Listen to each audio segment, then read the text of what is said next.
I think as parents, we're sold this well-intentioned but not true scenario that we have to do so much. And what I have learned is that when we step back, we let our kids take a little bit of the lead. They're biologically designed to self-educate. They're going to grow in those situations, even if you can't measure it. They are growing.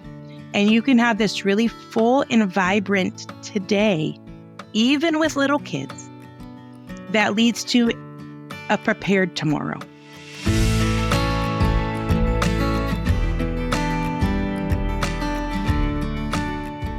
Hello, everyone, and welcome to the Zan Tyler podcast, where we're here to help you thrive on your homeschooling journey. Let me take just a minute to ask you to please subscribe to this podcast wherever you listen.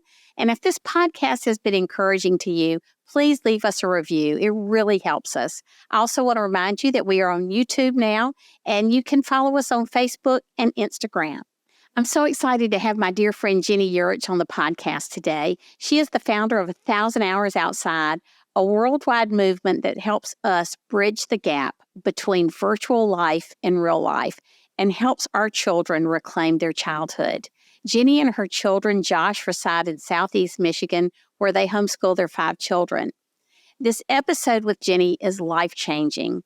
Society used to be constructed in a way that naturally preserved childhood. That is no more. Ginny and I will discuss how to move from exhaustion and depression in your parenting to true happiness with your kids just by taking them outside and letting them play. She's the author of the new book, Until the Streetlights Come On, so stay tuned. You don't want to miss this episode. When my family started our homeschooling journey, there were so many decisions to make, but one of our best decisions was choosing to use BJU Press Homeschool. I've never seen my kids so excited to get textbooks before. I'm amazed by how interesting and interactive the lessons are. My kids actually look forward to them. We use the online video lessons for all our courses, but I know some families choose to teach from the textbooks. What I love is that I can trust BJU Press to uphold our values. The Bible and biblical principles are woven throughout each subject. I'll admit, I was a bit nervous when I started homeschooling, but I've found a wonderful online community of other BJU Press homeschool families and consultants. The Homeschool Hub also makes my job easier. I can set up our schedules and rearrange them with just a few clicks. On the dashboard, I can see each of my kids' progress, and the assignments page shows me quickly what's ready for me to check or grade. I'm glad my son's biology assignments are automatically graded. BJU Press Homeschool has given us the tools and confidence to homeschool our children. For more information, do what I did and visit the BJU Press Homeschool website or talk with your local HomeWorks consultant. Hey, Ginny. Well, it is so great to have you back for the podcast. You know, you were my first podcast guest. What an honor. What an honor. It's so cool. Oh, what an honor for me. And you were unrelenting in talking to me over the years about podcasting. So thank you. Oh, I'm so glad you did it. It's been so cool, hasn't it? Oh, it has been. I mean, you have spoken to so many people, so many phenomenal episodes. I'm always seeing the little video clips come through. It's really been a powerful thing. So I'm proud of you. Well, thank you. Thank you. And thank you for all you've done. Hey, I hear you've got a new book coming out. I've got a copy for those of you watching it on YouTube. And the name of it is Until the Streetlights Come On. And we're going to talk about the title in a minute. But I got to show you this before we go any further. For those of you who are listening, I'm going to describe this to you. The inside of the book is the inside cover and back cover is worth the price of admission. In a horizontal way, they have probably 1,000 ideas sent in from her readers and followers about things you can do outside. I have been making a list all afternoon of things we're going to do with our grandkids just based on that. This book is so multi-layered and multifaceted. I can't wait for you to all go out and buy a copy. It will change your life. Oh, Zan, thank you. That was such a fun part. And people sent in from all over the world their favorite things. And then I had to go through and make sure there weren't any duplicates and they were supposed to be a certain length. And I had completely forgotten about it. It was one of the very first things that I did. And when we finally got the copies of the book in the mail, my mouth dropped because I'd forgotten, and it was so cool to see. Isn't it so cool? I worked for a publisher in Nashville for 5 years, and I never saw anything like that. So, so I just thought, oh, way to go, Jenny. That was cool. And that was a lot of trouble. I know that had to have taken hours and hours and hours to do. But it was fun. It was and fun. It's worth it. I'm telling you, I've been reading through that just like I've been reading through the book. It just caught my imagination. So way to go, Jenny. Well, listen, I want to read you one excerpt from your book. So those of y'all outside who aren't watching, just listening, just know that this is Jenny with a Southern accent. I love it. So we'll see how that works. Jenny read a segment from my book when I was doing her podcast, and it sounded so cool because she's got this like Midwestern outdoorsy voice, and so now she's going to have to listen to her book with a Southern accent. That's a good trade. So there you go. Okay, I just want to tell you that I love your books, and I know everybody loves you because you just speak your heart and it reads like everybody else's heart. And you say the things and articulate the things that some people won't say. So here, let me put on my glasses. I just want to read a couple of opening quotes to set the stage for our time together tonight. You were talking about with your first son, was your oldest a son, that you just felt like you needed to give him back. You needed to return him, not because of him. You said it had nothing to do with his worthiness, but solely pointed to my own flaws and shortcomings. And then I love this next paragraph, Jenny, because it describes all of us. Parenthood digs down deep to the bottom of the basket, roots around and firmly grabs hold of all your failures that you'd conveniently tucked away, then yanks them out and puts them on full display. Ta-da! But after slothing through 3 years of parenthood, I happened upon a secret, an answer, hope. Throughout the persistent and often rapid changes in child development, this secret miraculously continues to work more than a decade after our family started using it. It's a simple answer, though not necessarily an easy one. There is a difference. And this answer covers many of the modern parenting problems we face, from exhaustion to anxiety to depression to relentless pressure to overwhelm to fear to screen usage to the deep desire we have to connect with our families. Oh, my word. Okay, so now we have to talk. Tell us about your life as a mother and then how you stumbled onto 1,000 Hours Outside that can really give us all hope. Oh, Zanny, I think that some, not all, but some young women really look forward to being a mom. And I did. I certainly did. I loved kids. I loved kids from the time I was young, loved babies. And I was really excited to be a mom. And then when it finally got here, I really struggled. And I was so bummed about that because I had been so looking forward to it. And it just was so much harder than I ever could have imagined. And, I talk about reaching down deep. I think so much of us spend our early lives, focusing on what we excel at. We go for college degrees, or we enter career fields, or we get side jobs, and we focus on the things that we're going to get accolades for and pats on the back. And then all of a sudden, someone hands you a baby, it's your baby, and you slide into, at least I did, this 24/7 cycle of failure. The baby is crying. The baby is not happy. You can't figure it out. You've lost your rhythm. You've lost your way. And it was a jolt because I'm wanting to cherish these years, but here I am I wouldn't even want to go to bed at night because I wouldn't want to get up in the morning because I would know that I'd be up through the night and the morning's going to come and it's going to be the same as yesterday. And these kids are going to be crying and I don't know what to do with them. The days are long. They're so and you long. Had 3 little ones. We did. We had 3 under 3, but I'd say even from the very beginning, from the very first one, from Jackson, our sweet oldest, who's now 15, I was lost. And there's a lot of hours to fill when you have a life that was filled maybe with work or things that you were accomplishing, and then all of a sudden you have this baby. And so I struggled in those early years with going to different programs and like hating it basically because it's so much work. I mean, if you try and get one baby out the door, let alone 3 babies out the door, and everyone's in a diaper and they were all nursing and they're all, pooping their diapers and they all pooped up the back of their thing and they need a full outfit change and they're all crying and they're hungry. And you try and take them to the thing. What thing is it? Mommy and Me soccer, this music program, the library.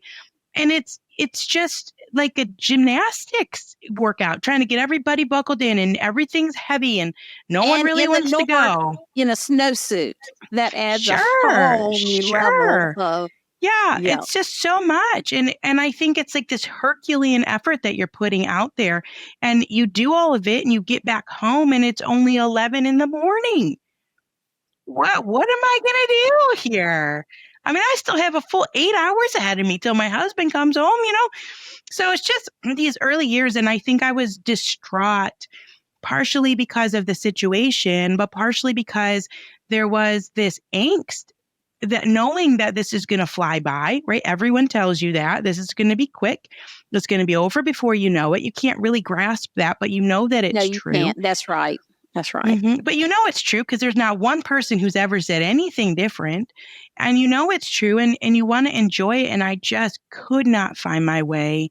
And my life changed in one day, Zan. One day, it was in September 2011. I can tell you exactly where I was.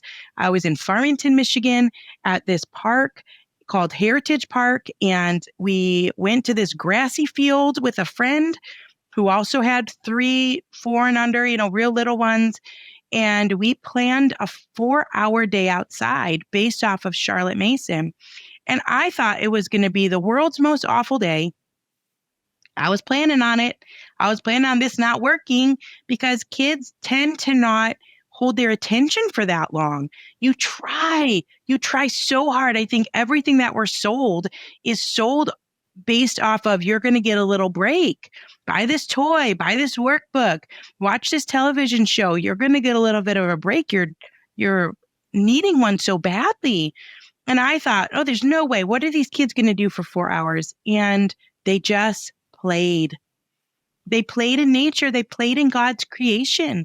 And for the very first time as a mom, I got to catch my breath. I got to exhale. I got to have a conversation with a friend that wasn't interrupted. And I changed the way that we were doing childhood based off of that one day, 9 in the morning till 1 in the afternoon, kids coming back and forth to grab snacks and picnic lunch. And I changed it for my own mental health. And you got to talk to your friend? Yes, because here I had a good day and I'd not had a good day yet. I had been a mother for 3 years and I had not had a good day yet. And then I had one. And I thought, well, if this can help me be more present and focused and more in love with mothering, that's a good thing. But what I've learned over the past decade plus is that this time outside, the hope that you mentioned in reading that passage is that we can take our kids into God's creation. We can take our kids outdoors and breathe in life. And also, we're all going to develop. Our kids are going to develop in their cognition. Their brains are going to work faster and they're going to develop in their physical abilities. And they're going to develop with their social skills because they're learning to negotiate and compromise and come up with something out of nothing. And it's going to help everyone emotionally. And if you're interested, and I'm sure not everybody listening to your podcast believes the Bible, but for those that do, God has given us his creation as a mirror image of so many spiritual laws and spiritual principles. And so this is an avenue for us to teach our kids those things too in simple ways. The morning glory that only blooms in the morning. And you can say, in the morning, I lay my requests before you and wait in expectation and all of these different things. And so I think as parents, we're sold this well-intentioned but not true scenario that we have to do so much.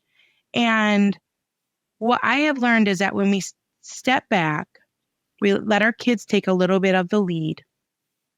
They're biologically designed to self-educate. They're going to grow in those situations, even if you can't measure it. They are growing. And you can have this really full and vibrant today, even with little kids, that leads to a prepared tomorrow. And I remember this. This really caught my attention. You said after you had that first day in the park, I mean that you were really skeptical of it, and then after it in the book, you talk about how that one day was life changing and gave you hope. Usually, when we're in a funk and things need to change, it takes a year or months or years.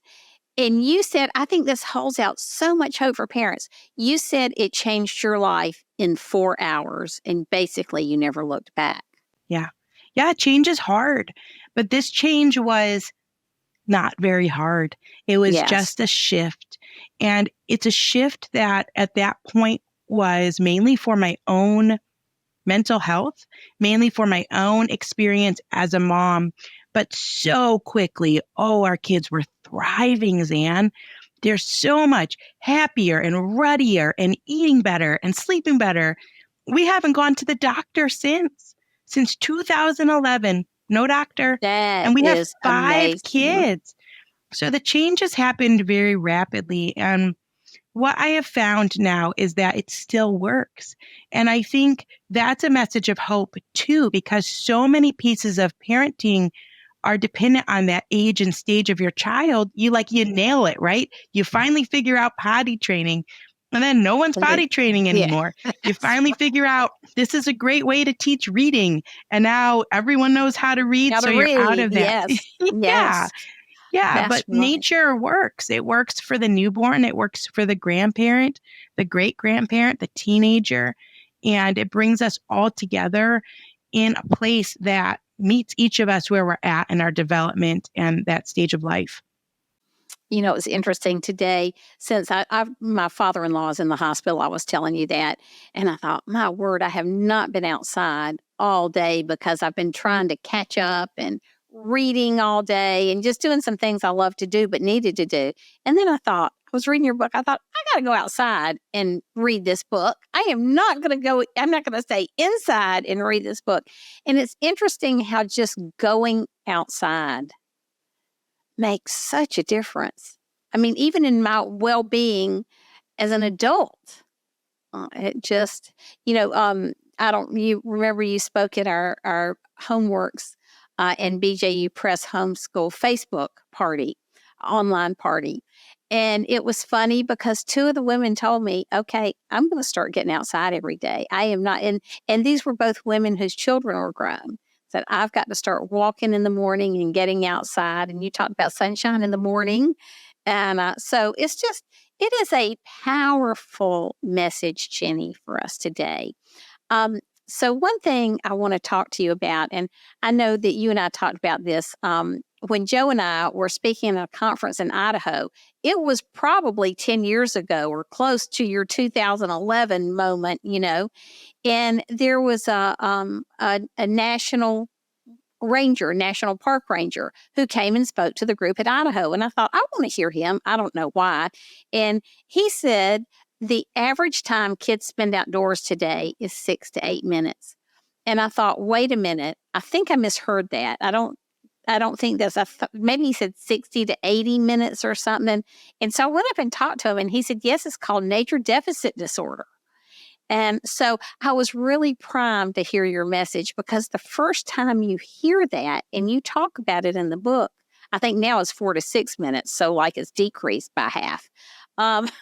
which is really sad. And this park ranger said, and that includes the time that kids stand outside waiting for their school bus.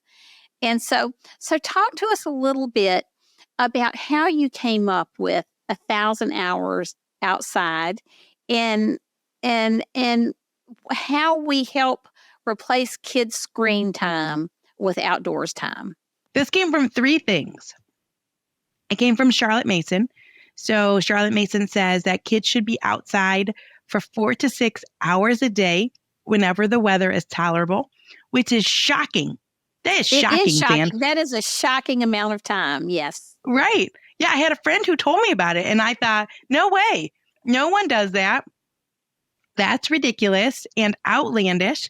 And Charlotte Mason, if you don't know, is also from the 1800s. And so I didn't know that at the beginning. If I would have completely discounted it. I would have thought this is someone who isn't current. But because I didn't know that for actually quite a while, I adopted the practice and really did see the life change. So she says 4 to 6 hours a day with a caveat whenever the weather is tolerable. And that's an important caveat because we're in Michigan, so you can't get outside for 6 hours with your baby when it's -2. And you may not be able to get out for 6 hours when you're in Arizona and it's the middle of August. It's 115. That's exactly right. Right. So she gives this caveat. And so what we were finding as a family was that with a little nature group here in Michigan, we were getting outside for these larger chunks of time, a couple times a week, 18 to 20 hours on average, because I had seen those statistics and I was curious what we were doing. So we were about 18 to 20 hours a week, more in the summer, less in the winter. Well, then I also read a book that is really a life-changing read, I think, by Angela Hanscom. It's called Balanced and Barefoot. And she talks about play and how kids are really needing a lot more occupational therapy services than they used to. She really shows this decline in skills. Fascinating in your book. That's fascinating. I mean, sadly fascinating. Right. That the waiting periods to get services can sometimes be up to a year. So she's seen this decline, right? She's one of the ones that would know. Tell us what occupational therapy is for those of us who don't know. So this has been an interesting thing because I didn't know exactly what it was either, but she provides therapy services. An occupational therapist provides therapy services so that you are able to better do your occupation. So if your occupation is a homemaker, your occupation is a surgeon, your occupation is whatever the thing may be, it gets you into the life that you need. And if you're struggling, the therapy is going to help. Well, she says, well, what's the occupation of a child? The occupation of a child is play. And so what an occupational therapist is helping for kids is they're helping them with the occupation of play. So if, for example, they have a hard time touching different types of substances, they don't like the mud, they don't like the tree bark, they don't like the grass, this is really inhibiting their play. And so they're helping these kids to be able to do that first and foremost occupation of a child. So this has to be a new thing, occupational therapy for kids, helping them to play, because our kids aren't getting outside and they're not playing like they used to. So Right. And so she said that they would do all this therapy indoors, like they would have a little sand table and the kids would play in the sand. And so that's supposed to get them used to these different sensory experiences. And her thought was that this really isn't enough. They really need to be outside in a full body experience with actual deep sand that they can dig into and feel it on their joints, and the wind is blowing in their face and they're hearing these different sounds. And so she's come up with a whole program called Timber Nook, where kids go out into the woods. And I just talked to her recently where she told this really cool story, Zan. She was talking about a little boy and he just did not want to get muddy. He didn't want to get dirty ever. And so, they're trying to help him, and nature is kind of this gentle coaxer into experiences that are more and more challenging. And so she said, they didn't really push it, but he's out with all these other kids outdoors, and there was this muddy pond, and a bunch of the kids were in the muddy pond and they were catching frogs. And he so badly wanted to catch a frog. So he took his boots off and in he went. And nature does that for kids. It entices them. It gives them the opportunity. And Angela Hanscom talked, excuse me, I'm like on the tail end of a head cold this week, but she talks about how kids need about 3 hours a day, ideally, of outdoor play, unstructured or self-structured. That's what Dr. Peter Gray said. Yes. Child structures it. Of play a day. That's the ideal for their development. 3-hour minimum. That's That's amazing. for your baby. She definitely talks about the first year of life. And that's also for your teenager. And so people ask often, what about your teens? But it's for them too. So it spans the gamut. If you're a homeschooling mom and you have a large family, if you're a homeschooling mom and you have a small family, but you have a big age gap, this is good news, because if you have a 12-year-old and a 2-year-old, you can take them both outside. They both need it. And so this is a way for you to bond as a family in a way that is enhancing everyone. So Angela Hanscom says 3 hours a day, but 3 hours a day isn't necessarily conducive to every single person's life. Like I couldn't do 3 hours every day. So there's that. Charlotte Mason, Angela Hanscom. And then back in 2011, 2012, the average child was on screens for 1,200 hours a year. Whoa. And that's a lot. I just thought, what if that time would have gone? What if that time instead went to hands-on real life experiences? Or what if at least we could balance the two? And so it was kind of this confluence of Charlotte Mason, Angela Hanscom, and balancing out screen time, balancing out virtual with real. And so it came up with this goal. We were already kind of living that way, but made it this concrete thing where part of our life, the foundation for our homeschool years, is that we are aiming every year to get outside for 1,000 hours. And we've been doing it for a long time, and it has really enhanced our life. So we have little tracker sheets that we keep track of.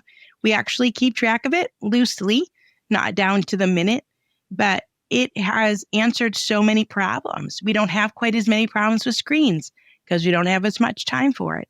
And the kids are developing as whole people, not just academically, because they're getting all these different opportunities to bathe in their humanness. So it's just been a big answer for our family, and it has slowly spread around the globe. So it's been an answer for a lot of families too. That is so amazing. Tell people how they can get your tracker. Is it an app? Is it paper? What is it where they can actually start tracking their families outside too? We have two options. So we have paper trackers, and they're really beautiful. There's a design contest that we do every fall. So this one from the past year is like this cross-section of a tree with all the spaces. There's so many options. One looks like a solar system. So those are free on our website, which is 1000hoursoutside.com/trackers. And there's 15 or 16 options there. And then some people use our app, which is in the App Store. It's called the 1000 Hours Outside app. And there's little badges that you get. So that's fun too. That one's got a journal prompt. And there are both options. And some people take the ones that you print out that are free and they get them blown up at the local copy shop. Is that right? Like an office supply store. And so it'll be real big on their wall, and they have the kids color it in. So it's a good way to model to our kids how to strive for balance. I mean, when we were kids, we didn't have to do any of that because kids played. Right. No one kept track of any of it. And, you know, we didn't have color television till I was like in the 4th grade. But even then, television programs were limited. Right. And there was none of this recording so you could watch it at other times. You know, it was, you sat down and maybe watched an hour a day or 30 minutes a day or every other day or once a week. And so it wasn't this constricting influence like it is now. Yeah. And so you played outside. I think that's one of the biggest differences. And that's why we are in the spot that we're at, is because society used to be constructed in a way that naturally preserved childhood. I do remember on Sundays in particular that there was nothing on TV. There was nothing to watch. And so you would have to go find something to do. And those guardrails don't exist anymore. And it falls on the shoulders of the parent. That is a good way to put it. I mean, this vision just popped up in my mind. We were leaving Yosemite Park. Joe and I had gone to celebrate one of our anniversaries by ourselves. He had a client out in California. And the park ranger said, "Oh, take the back roads." So we turns out it's like these 10,000, 12,000 foot mountains with no guardrails. And they're like wide enough for a Volkswagen. And I was so scared. I just got in the back seat and put a pillow over my head because I thought, well, no seatbelt's going to help me on a 12,000 foot crash. But when you say no guardrails, it's frightening. And we need to put those guardrails up back for our family. That's such a good analogy. One of the things that struck me as I was reading through your book, Ginny, is not only how much you're just saving them from by not having them on the screen, but the ways this is helping them academically. Like one of your experts says cognitive processes are rooted in movement. So it's helping their cognition. And another one of the books you quoted, one of the experts, talked about the rise in ADHD, not only among young children, but among teens, which has been unheard of to be diagnosed with that, evidently in the teen years, 800%. And so it's really, and then this was the sad thing for me because Joe used to make building blocks for the kids. And then one of the books you quoted said that they're having to teach kids how to play with blocks now. You talk about the original STEM activity, it was building blocks. And so so you begin to see what we've lost when you pull the curtain back on the screen time. Right. We have lost a lot. And one of the things that we have lost is the cohesiveness of family time. And what I have found, and this is, I think, an encouraging thing, is that when we started this journey, it was to fill the time, to help me be a better mother for young kids.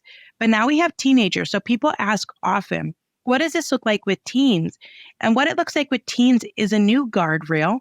It's a guardrail that we have time together, because when your kids hit those teenage years, now they have jobs, they have friends, they have sports, they have maybe a significant other that they're interested in, and your family can really start to splay out and become a little more fractured. And so this is guaranteeing that we've got some time built in as a family, that we have this out in front of us so that we don't lose that. And it would be really easy to lose that.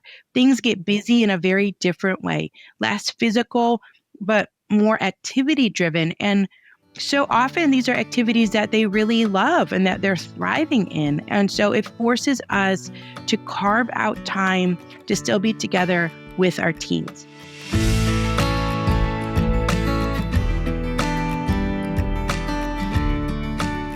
Thanks for being with us today for part 1 of this amazing 2-part series where Ginny helps us reclaim our children's childhoods and our happiness as families. Be sure to tune in for part 2 next week as we continue this life-changing discussion. We will even discuss why it's okay for our kids to be bored. You can find Ginny at 1,000 Hours Outside, and as always, you can find me at zantyler.com. Thanks for being with us, and may God continue to bless your family. Until next time, bye.